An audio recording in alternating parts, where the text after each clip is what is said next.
For all of us here at NESN, I'm Tom Caron. Let's look back at the best moments of the 2 days of this amazing fundraiser. It doesn't just affect the patient. It affects every member of their family and their close friends. It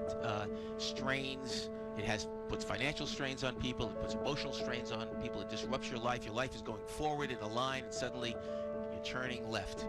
And our goal together is to get it back online. And the doctors are doing it. We're making strides. We're making strides on these treatments. What's going to happen in 30 years from now if people, donate for this research? Because as you said, you don't know what dollar really does. Your dollar, yes. your dollar right Absolutely. now can totally change somebody's life. These are two of the most important days of the year. I really appreciate all the support of the station and NESN and everyone who's called in so far to donate. Just a special time, and it really puts everything in perspective for all of us. And it was like a jigsaw puzzle without having really a reference of how to put the pieces together. Fortunately, I had a team of doctors at Dana-Farber that has helped so much with that. I don't know, you just got to keep moving, keep fighting and stuff like that, and that's what I've tried to show to other people and other cancer survivors is, it's not the end. Like, once it's over, you got to keep going, you know what I mean? So. Cancer with one of your children, I would have to believe, is one of the most personal and profoundly private and difficult things you could ever possibly go through. And this particular event gives voice to a lot of the families and a lot of the kids. It's just the differentiation of the care team. They really care about you, your family, navigating through the course of treatment. And Kim has really been my rock, my friend. She's somebody that made me really have optimism during a really difficult time. So that was just, to me, very special. You see the connections that they make this team in spring training. They continue to visit throughout the year. They stop over the hospital. And what it means to the patients and their families, but also you can tell the players are happy to do whatever they can to try to help. There's a nurse there, a physician's assistant, there's volunteers, our wonderful volunteers, social services, and that they're surrounded by a family, by a team. The effort that goes into this is just utterly remarkable. I've been very fortunate with the people that I work with, but Sean has a special place in my heart. He knows it. I know it. I know what he did for me. And, I never forget that. I never forget it. And just to have him on the phone right now kind of almost brings tears to my eyes because, he really does mean that much to me.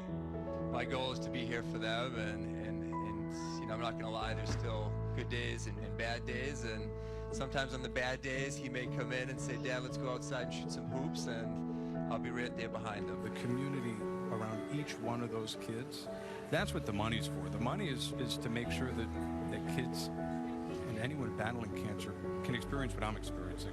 One thing that is synonymous with the Red Sox is how much they give back. And Jimmy Fund is like the first thing that you hear that is synonymous with the brand, how much the people in New England and all around the world collaborate for this great cause. All of a sudden, all at once, the whole crowd turned and roared, waving.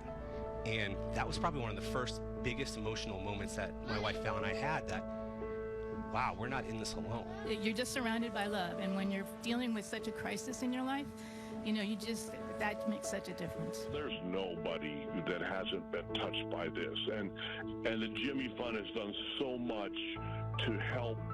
And hopefully one day we won't have to have this. We couldn't thank Boston Children's and Dana-Farber enough. Like, they're so amazing, and I have my life still because of them. Every person that I've ever come into contact with that is wrestling or fighting cancer has been uplifted by people in uniform, athletes, and celebrities. So it's our responsibility to find a way to make an impact. The Jimmy Fund has historically done a tremendous job in Boston. Because of days like this, where he's doing great and he's got to meet the Red Sox players and we get to go to the Red Sox game, it's just things that kind of take our mind off of it. Yeah. And just able to enjoy this crazy guy over here. If you have that feeling when you're going to the doctors to get chemotherapy pumped through you, you're in a good spot. We couldn't be luckier to be here in Boston. Yeah, the nurses and doctors are just amazing there. As soon as I walked into that place, I felt like I was home. The opportunity to do something like this, where the work that you're doing the work that the Jimmy Fund is doing and to raise money to continue to enhance cancer research is something that's a no-brainer, I think, from all of our standpoints. This is what we do here. You know, there's something special about this place. And for how tough it is, you know, I call it a madness, you know, Boston, but, you know, we have great people here. You're improving the quality of the life for so many people in this area. It's, you know, I really respect and appreciate what you're doing for them. I'm glad to be a part of this. Everyone is just so friendly and kind and positive there. I just feel like there's no other option but to beat this, and I know I will be cured. Ben, we're going to let you finish. Looking at that camera on the right, tell people why the money's important, why they should pick up the phone and make a pledge. The money's important because the people are amazing at the Jimmy Fund and at Children's, and I wouldn't be here right now if it weren't for them. So please donate and have a great day.